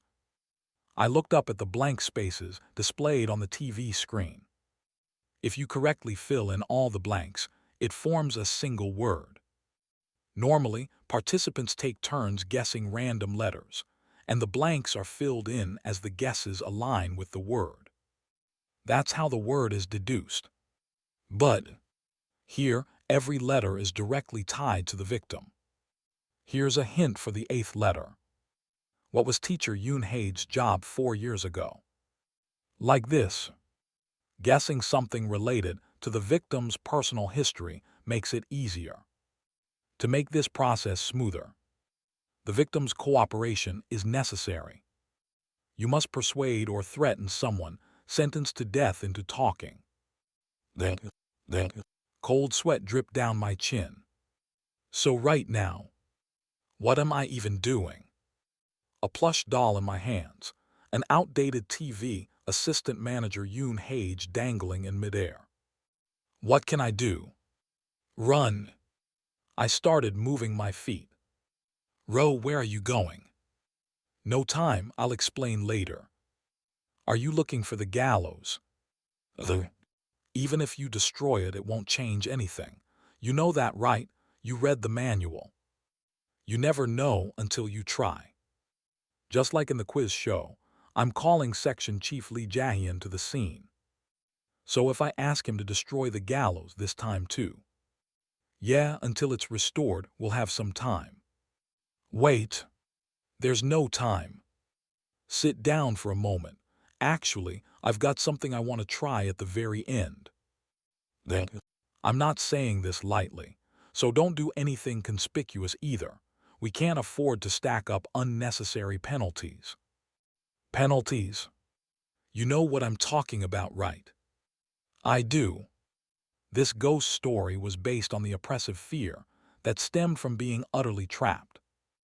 The movements and actions of the 12 new teachers would be monitored in real time by the kindergarten through CCTV, and any behavior deemed unfit for a teacher results in a penalty. 1 minute left. Teachers, raise your hands and shout out a letter. Assistant Manager Yoon, Assistant Manager Yoon. At that moment, the playroom door slammed open, and a staff member rushed in, looking desperate and anxious. His expression screamed frustration and despair, as if searching frantically for the victim but unable to run due to the rules. In this kindergarten, running above an alarmed pace was strictly prohibited. Swearing, damage, and anything against the game rules, everything is banned. Why does it have to be the room at the end of the 3rd floor? The staff member shouted at Assistant Manager Yoon Hage, venting his frustration. Still, he seemed to restrain himself from cursing, trying to follow the rules. Hey, you, Assistant Manager Yoon, what were you doing 4 years ago? Yoon-hae smirked. Because, you fucking turd, how dare you talk down to me? In this game, the hangman was an exception to all rules. What, why all of a sudden? It didn't matter anymore when they're going to die anyway. I've held back from pointing out your behavior so far just to avoid getting involved with you, you hopeless fucking moron. And now, I'm about to die without even gathering enough points. What a mess. You, get a grip, you goddamn troll. You've already killed 3 newbies. The staff member's face turned beet red with anger. Feeling wronged, frustrated. Endo. Then suck it up. You wouldn't want to be judged as 0 contribution later and get punished, would you? Yoon-hae teased, grinning slyly. There are only 8 slots. Behave yourself, yeah. The staff member clamped his mouth shut. It was the only logical decision. In this ghost story, the idea that only one person dies was the best-case scenario based on the manual. In reality, deviations often lead to complete annihilation. This was a tale where your survival depended on strictly adhering to the rules. And if you fail to guess even a single letter in this hangman game, you'll face a penalty during the final evaluation. That's when it happened. Hey Ro, come here. Assistant manager Yoon-hae called out to me. When I approached, she lowered her voice so only I could hear. I was a reporter 4 years ago. Ro, you make the guess. Avoid the 0 contribution penalty from the start. This is driving me crazy. Even if you refuse to guess, nothing will change. You know that, right? It'd help my mental state, ma'am. Then start by worrying about the mental state of someone who's about to die. Will you? Yoon-hae frowned. Imagine how awful it would be if that guy beats you to the answer, huh? Huh? I pressed my temples and eventually stepped toward the TV. The staff member who had barged in looked at me in disbelief. W-H-U. The last letter of the word is R. It's the initial of reporter. Correct. The screen made a cheerful sound as it filled in the letter. R. And then, let's give a round of applause for the hangman Tilda. G. Yoon-hae's body twisted. The left foot of the assistant manager, suspended in midair, literally vanished. One step closer to execution. The sacrificial hangman climbs the gallows as the other participants guess words related to them, ultimately resulting in their execution by hanging. There are no exceptions. This is madness. It's not like it got hacked off, so there's no pain, don't worry. How can I not worry? Well, at least it didn't start with the neck. We can still talk, right? No way. No matter how I think about it, dissuading me from the last-ditch attempt was just a bluff to keep me stuck here. I can't let time run out like this.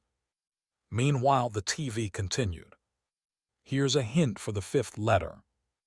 What was the last mode of transportation Ms. Yoon-hae used during her time as a reporter? The staff member hesitated, gritting his teeth as he glanced at Yoon-hae. Just tell me, hey, even so, we what? Yoon-hae stared at them incredulously. You're responsible for 3 dead newbies, damn it. You should have been the one stuck here to die. Shut up, you're dead meat now anyway. Oh, Tilda, then, don't listen to this dead meat. Yoon-hae lazily tilted her head with a bored expression. The staff member, his face flushed red with anger, shoved me aside and stepped up to the TV. Transportation. Well, probability-wise, it's obvious. Bus or subway. Yeah, okay, subway initial S. Oh dear, ding, wrong. R. As punishment, please recite the educational booklet for 10 minutes. With a twisting sound, a holographic black booklet appeared in front of the staff member. Gaza. It stuck to his face. Aza ayug. The black booklet melted as if it were merging with his skin, swallowing his face whole. He rolled on the floor, struggling desperately to tear it off, but nothing changed. Beneath the dissolving booklet, a clear brand appeared on his forehead. Jig class. Yoon Hage clicked her tongue. What a mark to get, idiot. Then, pay attention, Ro, if that accumulates. You'll be stuck here being educated until you're a proper kindergarten teacher. Forever. That's right. If you fail to participate in this game properly, you'll end up in a fate worse than death. 3 times, just 3 penalties and it's over. 3 penalties.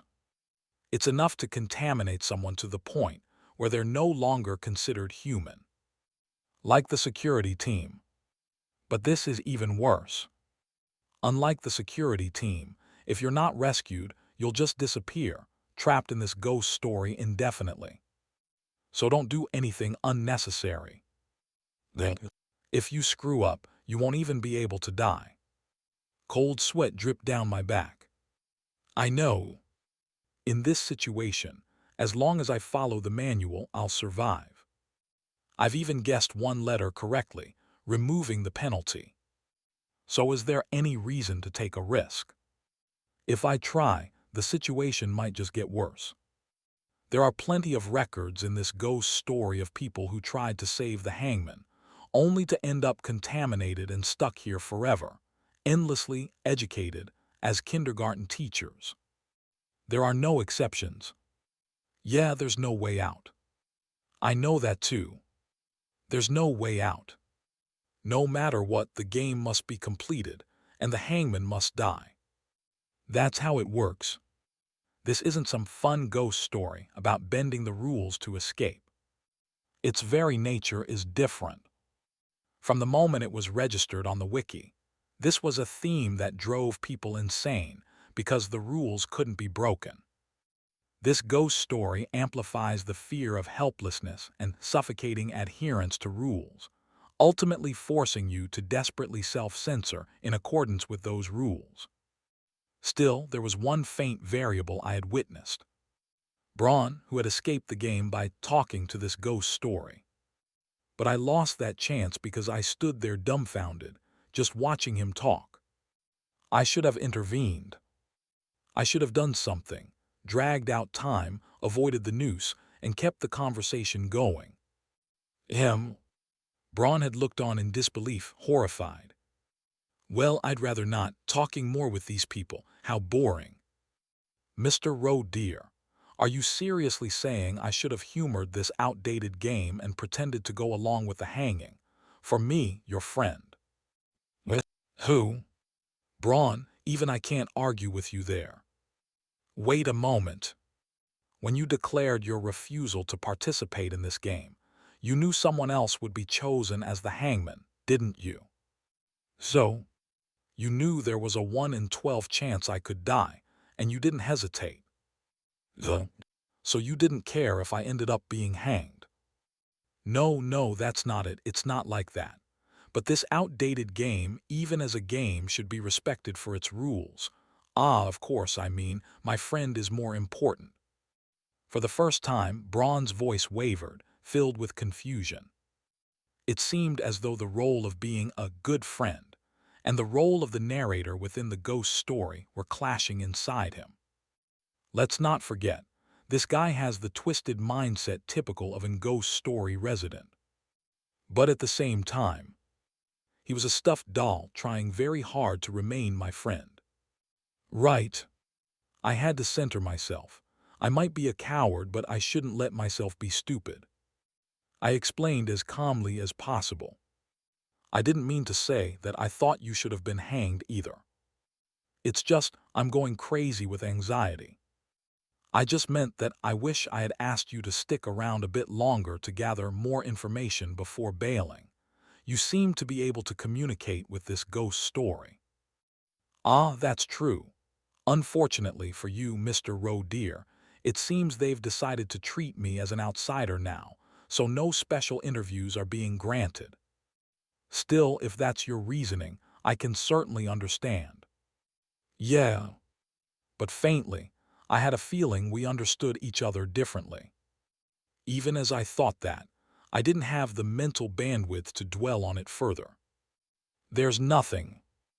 Even though I knew there was nothing, part of my brain kept desperately sifting through the exploration records and the manual, trying to find a loophole to save the hangman.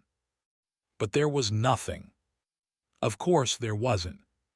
If there had been, I would have thought of it over the past 2 days while racking my brain to the breaking point. There's no precedent. No matter how much I scoured my mental catalog or revisited the manual, it wasn't there. I already knew. Whether I destroyed the gallows, tried to replace the hangman, or simply refused to guess the word, it would only add penalties. The hangman still dies. There are no exceptions. They'll die no matter what, it said. Is there really nothing else? I gritted my teeth. Row, row. A familiar voice rang out. I turned to see a second staff member standing in the open doorway. Supervisor. You all right, huh? Supervisor Park Min-seong, who had just entered the room, caught sight of Yoon Hage and visibly swallowed hard. You're here. You've already heard it on the TV, right? Just get ready to guess. Park Min-seong's face was filled with a mix of emotions before quickly calming down. Stop thinking unnecessary thoughts and guess quickly. You know you've already accumulated penalties, right? Accumulated. Supervisor, what does that mean? The supervisor whispered to me with a strained expression. Well, actually, this is my second time being here. I came here right after I started, and now, 2 years later, I'm back again. Haha, I don't know if I'm lucky or unlucky. He gave a bitter smile. Last time, I tried to save someone who'd been chosen as the hangman and got a penalty for it. So I think the contamination might have accumulated. I'm not sure. There hasn't been a case like this before. He rambled, saying he even started carrying only one piece of equipment at a time because he wasn't sure what might happen. His mental state was clearly shaken. I grabbed his shoulders. The supervisor, a direct experiencer, the only person who might have detailed information I didn't. Please answer my questions quickly and accurately from now on. Thanks for watching. Please subscribe and like the video and comment down if anything wrong in the story, and if have any suggestion to a new novel or want next part of any series, comment down. Our target is to get 1K subscriber. There will be SUPRISC for all of you. Stay tuned.